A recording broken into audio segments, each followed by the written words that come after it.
tawagan naman natin si Emil Carrillo ng NBN4. Dalawang tanong po sa PhilHealth at sa DOH. Sa DOH po na, totoo po ba yung chismis nga no? Yung tuko daw na ngayon ay hinuhuli at kaya nabawasan yung mga tuko na kumakain ng lamok. Kaya ngayon tumaas ang bilang ng mga dengue mosquitoes. Isa yan sa mga usapang barbero. Gusto namin linawin kasi may nagsasabi rin na yung mga palaka.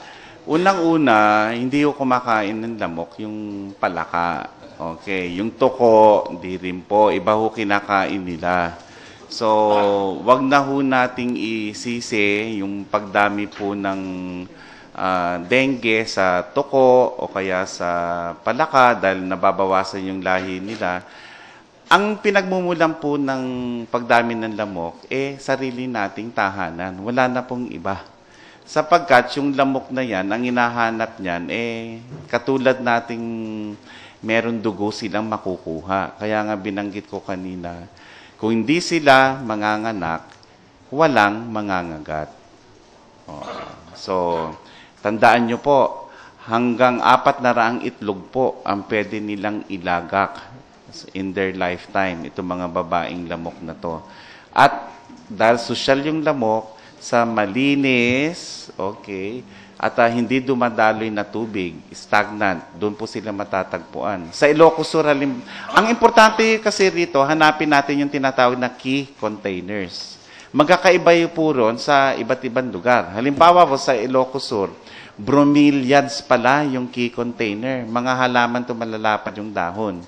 Sa La Union, mga lumang gulong. So, dito sa Quezon City, maraming lumang gulong. So, ang importante ron, kaya namin nilaunch yung Abacada, Back to Basics, Aksyon Barangay kontra Dengue. Kailangan malaman natin kung ano yung paboritong pinamamahayan ng lamok bawat barangay.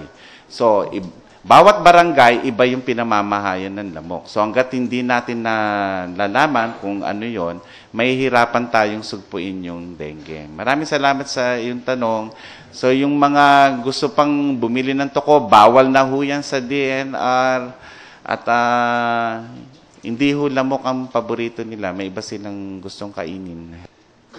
Okay, sir. Maraming salamat po. At sana, kabaligtaran din nun, huwag na ring mag-alaga ng tuko. Kasi ayaw maniwala ng iba kung hindi doktor ang magsasabi. Kasi yung iba naman, iniisip nila, maliban dun sa pagpitas ng kung ano-anong dahon, ang isang solusyon daw, mag-alaga sila ng tuko para yung tuko nila ang huhuli ng dengue. Hindi rin pwede yun. Kasi yung lamok ko, mas lalanding sa atin kesa sa tuko. Tuko, okay.